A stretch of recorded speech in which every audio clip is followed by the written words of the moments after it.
Hello students, हमने हमारी last class में आर्टिकल 25 और 26 की बात करी थी। अब हम लोग आर्टिकल 27 और 28 पे बात करेंगे। हम बात कर रहे थे right to freedom of religion यानी कि धार्मिक स्वतंत्रता के अधिकार के बारे में, जो आर्टिकल 25 से लेकर 28 कंसिस्ट करता है। आर्टिकल 25-26 पर हमारा हो चुका था। अब देखते हैं हम आर्टिकल 27 क्या प्रोवाइड करवाता है।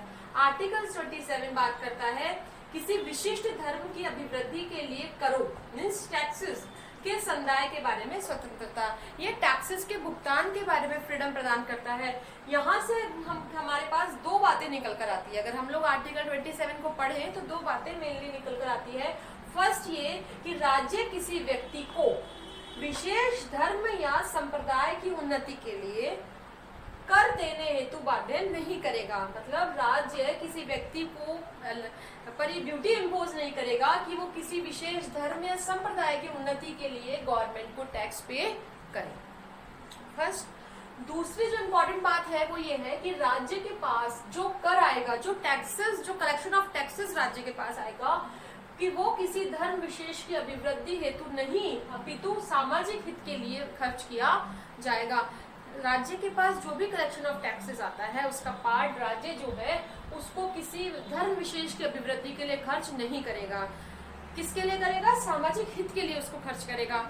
चूंकि इंडिया एक सेकुलर कंट्री है, उसका कोई विशेष धर्म विशेष नहीं है, वो किसी एक धर्म को पक्ष नहीं करती है, किसी एक धर्म को नहीं मानती है, सभी धर्मों का हमारा राज्य सम्मान करता है। इसलिए किसी एक विशेष धर्म या उसकी अभिवृद्धि के लिए खर्च नहीं किया जा सकता, बल्कि सामाजिक हित को ध्यान में रखते हुए वह किया जाएगा। तो इस तरह से आर्टिकल 27 इम्पोर्टेंट हो जाता है, जो धार्मिक स्वतंत्रता का एक इम्पोर्टेंट आर्टिकल है।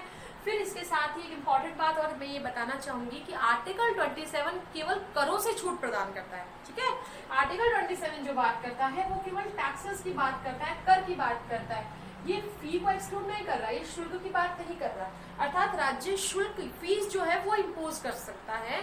फॉर एग्जाम्पल, मान लीजिए किसी धार्मिक अनुष्ठान में या किसी कार्य में राज्य ने कोई व्यवस्था करी है, तो वहां पर प्रवेश शुल्क लगाया गया, एंट्री फीस लगाई गई, तो वो शुल्क वसूल किया जा सकता है। क्योंकि यहाँ फीस और टैक्स दोनों में डिफरेंस होता है, तो राज्य फीस वसूल कर सकता है लेकिन टैक्स वसूल नहीं करेगा। क्लियर? अब हम बात करते हैं आर्टिकल 28 की, जो बात करता है शिक्षण संस्थाओं में धार्मिक शिक्षा या उपासना के दिए जाने के बारे में। प्रश्न ये है कि क्या शिक्षण संस्थाओं में धार्मिक शिक्षा या धार्मिक उपासना दी जा सकती है? क्या किसी व्यक्ति को मजबूर भी किया जा सकता है या जबरन उसे कहा जा सकता है कि आपको ये धार्मिक शिक्षा ग्रहण करनी पड़ेगी या इस धार्मिक उपासना में उपस्थित होना पड़ेगा? इन सभी प्रश्नों के जवाब कौन देता है? आर्टिकल 28। तो आर्टिकल 28 को 3 क्लोजेस में डिवाइड किया गया है। आर्टिकल 28 सबसे पहले बात करता है उन संस्थाओं की जो राज्य द्वारा पूर्णतः पोषित है, मतलब उन एजुकेशनल इंस्टीट्यूट्स की जो फुली फंडेड बाय गवर्नमेंट है। जैसा मैंने यहाँ पर सिंबल भी लगा रखा है, इन प्रकार की शिक्षण संस्थाओं में जो राज्य द्वारा पूर्णतः पोषित होगी, उन संस्थाओं में किसी प्रकार की धार्मिक शिक्षा नहीं दी जाएगी।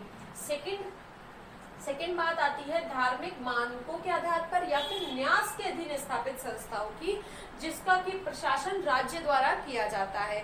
ऐसी शिक्षण संस्थाएं जो धार्मिक मानकों के आधार पर स्थापित है या न्यास के अधीन स्थापित है, जिनमें की धार्मिक शिक्षा दिया जाना आवश्यक हो, भले ही उसका प्रशासन, उसका एडमिनिस्ट्रेशन राज्य संभाल रहा हो, वहां पर धार्मिक शिक्षा दी जा सकती है। देखो मैंने टिक का निशान लगाया ना, वहां पर धार्मिक शिक्षा यस दी जा सकती है, बट वहां पर कुछ कंडीशंस हैं कि धार्मिक शिक्षा के साथ साथ मूल शिक्षा जो है, बेसिक जो नॉलेज जो वहां पर जो कोई चल रहा है वहां पर वो पढ़ाया ही जाएगा। इसके अलावा कोई भी व्यक्ति उसमें पढ़ सकता है, चाहे वो किसी धर्म विशेष का हो या नहीं हो।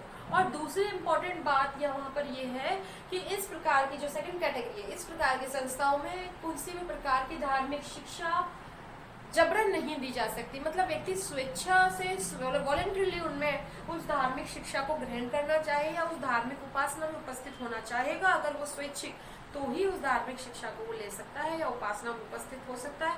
उसके साथ जबरदस्ती नहीं की जा सकती, ठीक है, या किसी प्रकार का उस पर दबाव नहीं बनाया जा सकता।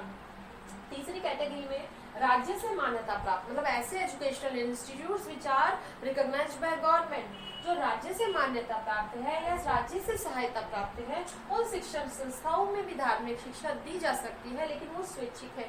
वहाँ पर उपस्थित व्यक्ति, वहाँ पर आने वाले व्यक्ति अगर स्वेच्छा से उस धार्मिक शिक्षा को ग्रहण करना चाहे या उस धार्मिक उपासना में उपस्थित होना चाहे तो स्वेच्छा से हो सकते हैं, उन पर भी दबाव नहीं बनाया जा सकता, वॉलंटरी है उनके लिए। और जहाँ तक बात किसी अवयस्क के बारे में है, तो किसी अवयस्क के संबंध में उसे तब तक धार्मिक शिक्षा नहीं दी जाएगी या धार्मिक उपासना में उपस्थित नहीं किया जाएगा जब तक कि उसकी तरफ से उसके गार्जियन मीन संरक्षक अनुमति नहीं दे देते। तो इस तरह से आर्टिकल 28 बात कर रहा था शिक्षण संस्थाओं में दी जाने वाली धार्मिक शिक्षा और धार्मिक उपासना के संबंध में। इस प्रकार हमने पढ़ा आर्टिकल 25 से लेकर 28 जो बात कर रहा था फ्रीडम, किस फ्रीडम की, फ्रीडम ऑफ रिलीजन के बारे में। अब नेक्स्ट क्लास में हम लोग बात करेंगे आर्टिकल 29, 30 और एक हमारा जो दो हमारे फंडामेंटल राइट्स बच गए जो कल्चर एंड एजुकेशन राइट है वो, और एक आर्टिकल 32 जो राइट टू कॉन्स्टिट्यूशनल रेमेडीज की बात करता है। तब तक stay home, stay safe, thank you all of you.